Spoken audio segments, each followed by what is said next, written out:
Hola, buenos días. Hoy veremos el tema de impacto ambiental. Y quiero comentarte que precisamente el día 5 de junio, el viernes, fue el Día Mundial del Medio Ambiente. A raíz de eso se han hecho una serie de documentales muy interesantes. Y quiero recomendarte el que se está transmitiendo los jueves a las 9 de la noche en el canal de Discovery, que se llama 7 mundos y un planeta. Pues bien, comencemos la clase de hoy. Veamos cómo los seres humanos nos hemos relacionado con nuestro ambiente. En un principio, el ser humano era nómada. ¿Modificaba el ambiente? No. Él tenía que adaptarse al ambiente. Iba de un lugar a otro para buscar su sustento. Posteriormente, aparece la agricultura. Esto permite que la gente se quede en un lugar. ¿Modifica el ambiente? Sí. Deforesta, construye casas, favorece el cultivo de algunas plantas y animales, pero la modificación es mínima, dado a que el número de pobladores era reducido. Pero aparecen las máquinas durante la revolución industrial y básicamente el combustible es el carbón.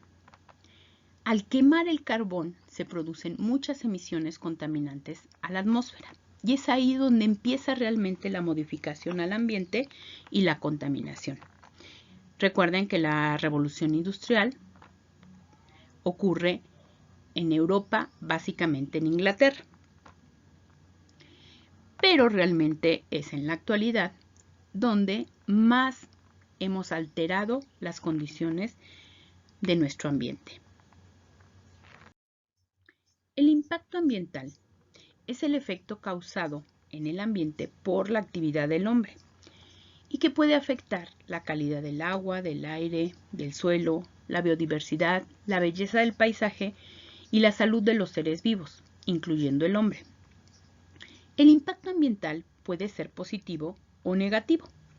En el caso de ser negativo, va a afectar algunos de los factores que ya mencionamos.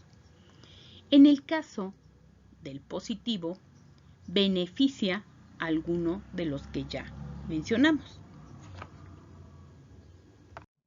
El factor fundamental por el cual el hombre modifica el ambiente de manera negativa es su crecimiento poblacional, demandando más espacio y recursos naturales.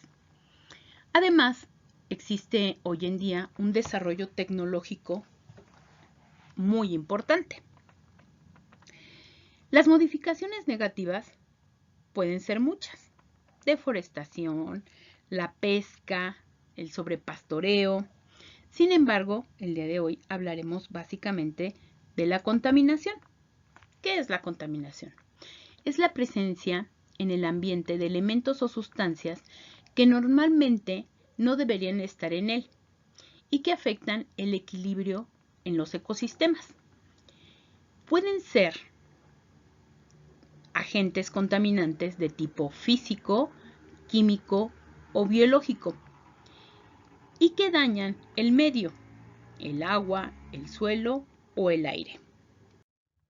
La contaminación del agua se da cuando se vierten en ella sustancias que alteran su composición. Y estas sustancias se pueden agregar a diferentes sistemas, por ejemplo, ríos, lagos, lagunas, mares, océanos o aguas subterráneas. ¿Qué contaminantes podemos encontrar? Agentes patógenos, residuos orgánicos que reaccionan con el oxígeno del agua y esto hace que los organismos que requieren del oxígeno en estos sistemas mueran por asfixia. Químicos inorgánicos, químicos orgánicos, partículas que pueden irse al fondo o quedar en la superficie. Y el calor. Este calor, algunas industrias utilizan el agua para enfriar sus motores y regresan a los sistemas, básicamente lagunas, el agua caliente. Un incremento de 1 grado en la temperatura del agua puede ocasionar la muerte de muchos peces. En la ilustración vemos pues un ave que está cubierta con petróleo, lo cual la llevará a la muerte porque pues ya no puede volar, ya no puede conseguir sus recursos. Y como un pez ballena o un tiburón ballena está alimentándose de la basura que últimamente se ha encontrado en grandes cantidades en muchos océanos. La contaminación del aire se presenta cuando uno o más agentes modifican o alteran la composición del aire, ya sea porque se encuentran en grandes cantidades o durante un tiempo prolongado, y que contribuyen a dañar a los seres vivos. Dentro de los agentes contaminantes podemos mencionar los óxidos, ya sea de azufre, nitrógeno y carbono, los hidrocarburos, el ozono, partículas suspendidas, ahí se encuentra el plomo, patógenos, virus y bacterias, y cuya fuente proviene de erupciones volcánicas, incendios, plantas de energía, como por ejemplo el procesamiento del petróleo y sus derivados, actividades militares y aeroespaciales, pero definitivamente quien más contaminantes produce al aire son los vehículos de transporte y las industrias. ¿Qué es el suelo? La parte superficial de la corteza terrestre biológicamente activa, que proviene de la desintegración o alteración, ya sea física o química, de las rocas y de los residuos de las actividades de los seres vivos que se encuentran en él. Y esta es una capa fértil. ¿Qué lo contamina o lo altera? Las prácticas agrícolas desfavorables. ¿Qué es esto? Hay agricultores que para favorecer su cultivo aplican una gran cantidad de fertilizantes o bien para eliminar plagas aplican herbicidas, insecticidas o fungicidas. Otro aspecto es la gestión inadecuada de los residuos sólidos, o sea, de la basura. Mucha de la basura que se produce se coloca en suelos. Deberían de ser suelos especiales y tratados de cierta forma para colocar la basura. La mayoría no se hace así. Almacenamientos inseguros de residuos químicos y nucleares que son peligrosos. Este es un problema muy grave porque no se sabe qué hacer con ellos y generalmente terminan enterrados en zonas que no son habitables, como desiertos. Los lixiviados son los líquidos que se producen y que se vierten al suelo. Y por último, tenemos los que más contaminan, que es el vertido, ya sea sólido o líquido, de los residuos domésticos, industriales y mineros que se depositan en los suelos. Ya hemos mencionado factores que afectan la biodiversidad, como la caza y el tráfico ilegal de especies. Aparte de eso, hay que sumarle ahora los efectos de la contaminación, que pueden hacer que el ecosistema se modifique o se pierda. Se transforma el entorno y lo que puede hacer que la vida animal y vegetal se vea perjudicada. Muchos seres vivos mueren y pueden llegar a desaparecer especies. ¿De qué manera se ve afectada la salud del humano por la contaminación? En el caso de la atmosférica, los gases que ya mencionamos pues son tóxicos. En la contaminación del agua podemos adquirir bacterias, parásitos y químicos. En la contaminación del suelo podemos adquirir al consumir vegetales que tengan ciertos contaminantes. ¿Qué padecimientos vamos a presentar?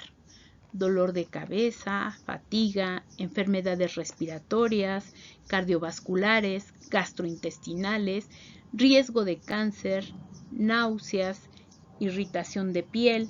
En el caso de los animales pueden presentar irritación, verse afectada la reproducción y pueden llegar a morir. En el caso de las plantas, se va a afectar la fotosíntesis, por lo tanto, el crecimiento es menor y tampoco van a producir frutos, por lo cual se ve afectada su reproducción. O definitivamente no crecen en esos suelos contaminados. Las acciones a favor del ambiente que nosotros realizamos continuamente son de mitigación, que implica que se trate de reducir la emisión de contaminantes, así como la producción de basura. También tenemos el uso de energías alternativas. Estas se generan con recursos renovables y son prácticamente inagotables. Tienen su origen en procesos ambientales y atmosféricos naturales. Así, el viento produce la energía eólica, el sol, la energía solar, las corrientes de agua, la hidráulica, la descomposición de la materia orgánica, la de biomasa, el movimiento de las olas en la superficie o los océanos, la mareomotriz, y el calor de la tierra, la energía geotérmica. Al preferir este tipo de energías, el impacto al ambiente es positivo, favoreciendo la recuperación de los ecosistemas. Bueno, la cuarentena en muchos países a través del mundo ha llevado a que baje la contaminación ambiental y a que en ciertos lugares los animales se adueñen de las calles. Aquí la nota, mírenlo con sus propios ojos. ¡Bravo, Topo! La naturaleza reclama su espacio en medio de la crisis por el coronavirus. Pavos reales por la calle, tío. En ciudades de todos los continentes, los animales han comenzado a desandar las calles, ahora que están desiertas porque millones de personas siguen en cuarentena. Al estar nosotros, los humanos, las personas, en un estado de aislamiento, la fauna, los animalitos lo que hacen es llegar al espacio que antes les pertenecía. Es de aclarar algo, el espacio es de ellos. Fuimos nosotros quienes invadimos su territorio. En Colombia se vio una zarigüeya caminando con sus hijitos sobre su lomo en una vía abandonada. Un oso hormiguero cruzó tranquilamente una carretera y los delfines jugaron con las embarcaciones.